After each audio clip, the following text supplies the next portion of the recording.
So maybe we can do this in one film using the unit circle. So basically what this is I'm taking this piece, I'm putting it on top of this piece, and turning it into this unit circle, which has all of the numbers. Okay? I'm not going to write those numbers right now because I just want to kind of give you a heads up on why we're using it. Okay? So the first step is, like if they give you something like this, tangent theta equals 1. Okay? Tangent theta equals 1 means that I need one of these triangles. Okay? I need this triangle that's either 30, 60, 90. Right? So I either have the 1, 1/2, and square root 3 over 2. Right? That's my 30, my 60, and my 90. Or I have 45, 45, and I have 1 as your hypotenuse, but the square root of 2 over 2. Okay? And so when we look at this, if I think of something, I gotta think of tangent as something. I gotta think of it as something. And so when I think of tangent, I think of opposite over adjacent. Right? Opposite over adjacent.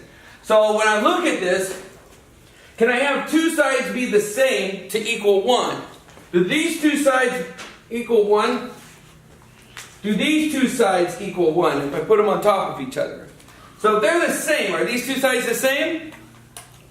Yeah. Opposite and adjacent are the same. So that means this has to be my tangent. Okay? Alright, so that means it has to equal 1. So we know it's one of these green lines. But think, that means the opposite and the adjacent has to be positive both or both negative. Because when I divide this side by this side, right, I get 1. A positive and a positive, right, divides to be a positive. Does that make sense? So that means that theta is 45 degrees or pi over 4. Okay? Alright, so we know that theta is 45 degrees or pi over 4. But there's another one it can be. Because they can both be negative, right?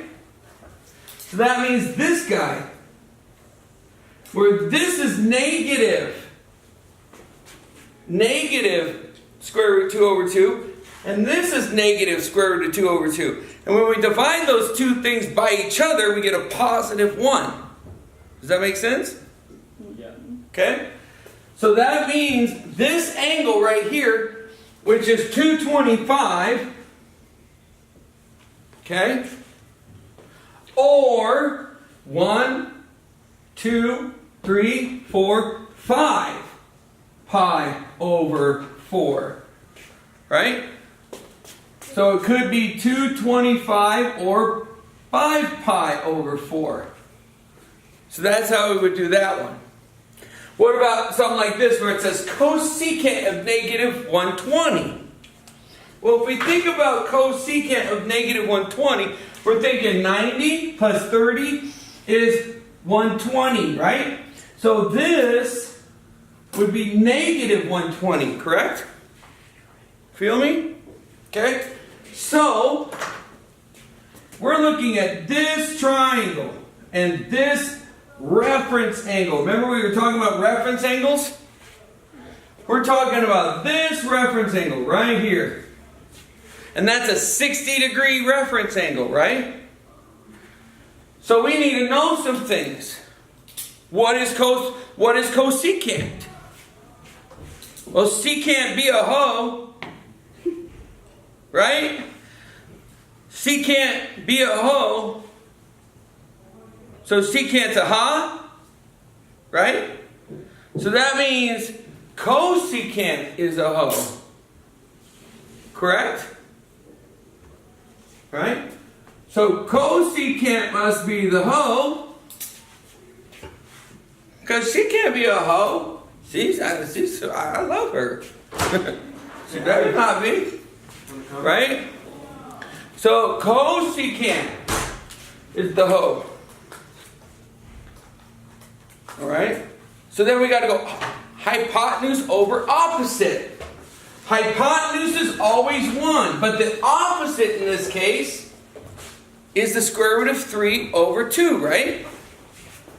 The square root of 3 over 2. And so we flip that and multiply. So what happens is we're going to get the cosecant of negative 120 is going to be 2 over the square root of 3. Okay? Alright, here comes the hard part. So those are kind of the things that we're doing. Then there's this part where it goes, okay, what happens when you're taking a tangent of 900? And you're like, wait, what is a 900 degrees? And that's when somebody does 2, right, and a half. Okay? So 360, 360, and another half puts me at 900. Okay? So this is really 900 degrees.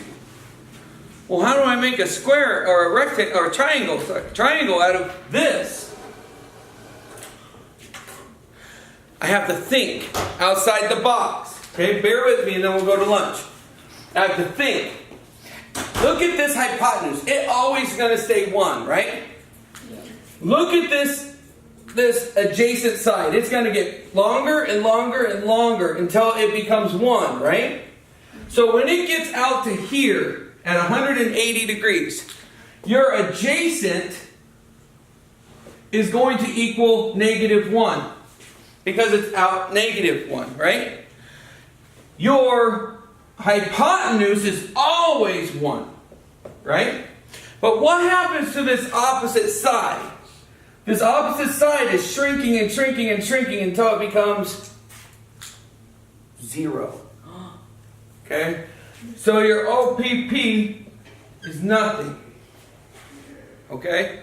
So now when you talk about tangent of 900 degrees, we're talking about opposite over adjacent. We're talking about opposite of being nothing over adjacent being negative 1, right?